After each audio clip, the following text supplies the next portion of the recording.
You're not addicted to sugar. You're trained at 3 p.m. There's a difference and it matters. At 9 a.m., you're responsible, clear-headed. By 3 p.m., you're a stress-seeking missile headed straight for the vending machine. Your brain doesn't care about nutrition.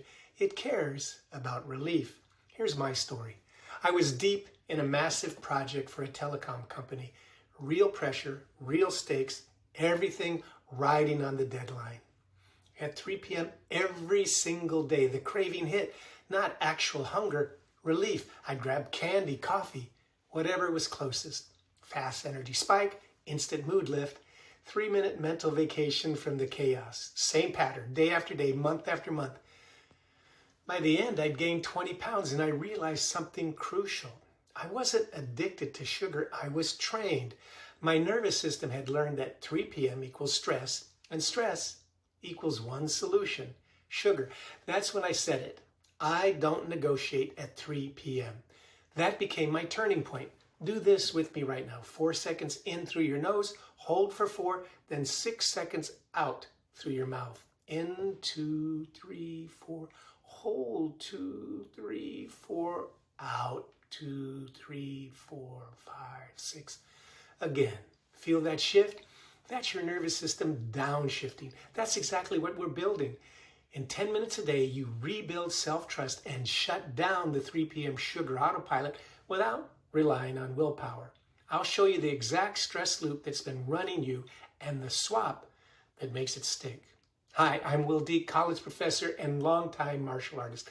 And today, we're installing self-trust like a black belt learns their kicks, their punches, throws, until it becomes automatic, not optional.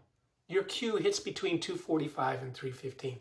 Energy dip, tension, boredom. Your brain whispers, you deserve a treat. The routine that follows isn't actually about food.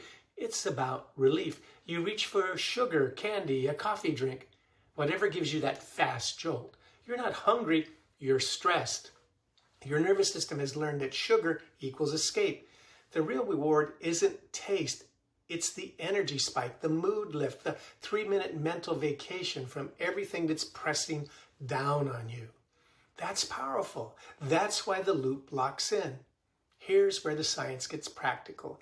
When you walk, you activate your parasympathetic nervous system, your biological brake pedal for stress. It lowers cortisol faster than sugar does, but without the crash afterwards. Think of your vagus nerve like a smoke detector. You can't reason with it when the house is on fire. You can't just tell your brain to just relax when it thinks there's danger everywhere. You have to work with the biology to turn the alarm off. Walking does that. Sugar just distracts from it. Now here's the cost. Every time you hit 3 p.m. and negotiate with yourself, maybe just this once, you teach your brain a dangerous lesson.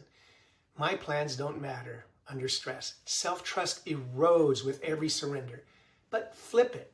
Every time you run a protocol you choose while calm, you teach the opposite. I follow through even when I don't feel like it.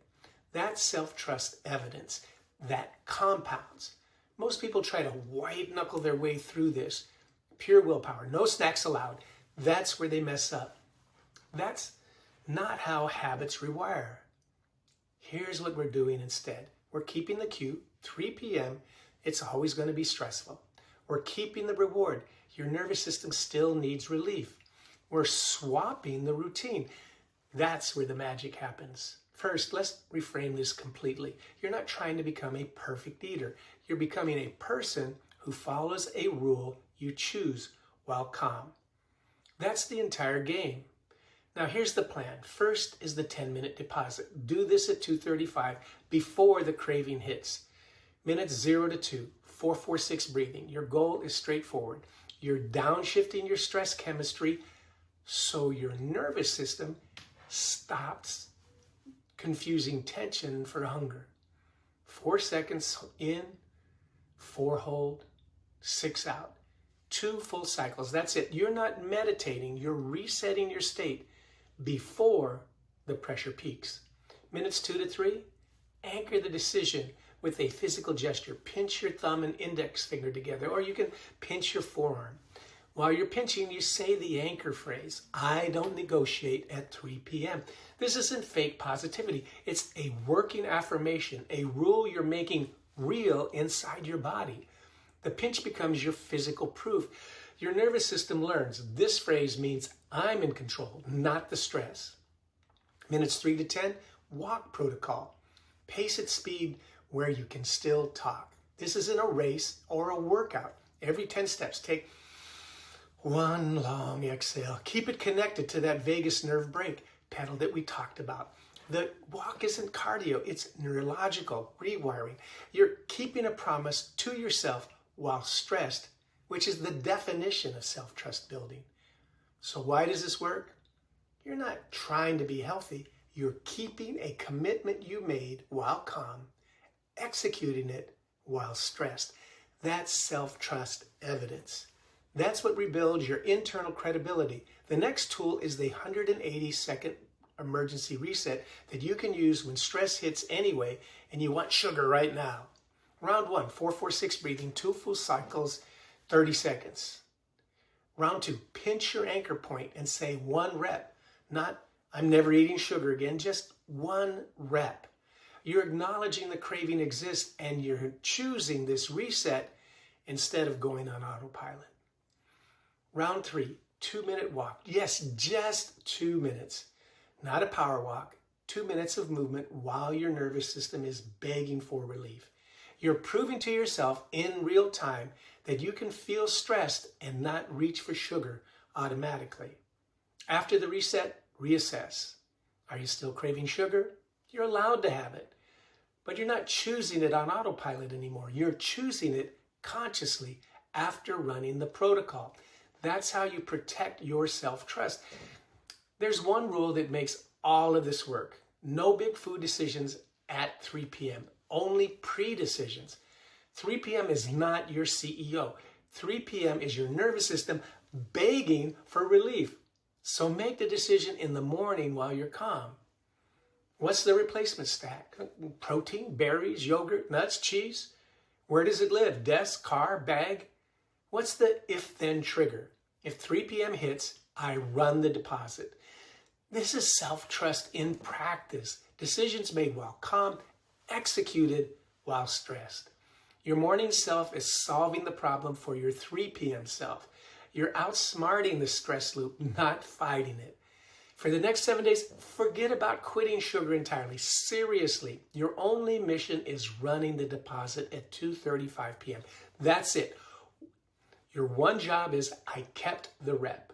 I'll drop a URL of an example of a checklist so you can use it in the description below. It's simple. Every time you hit 2:35 p.m., run the deposit, you check the box. That's it. Not because you ate perfectly, not because you turned into a health guru. You checked it because you followed through on something you decided while you were calm.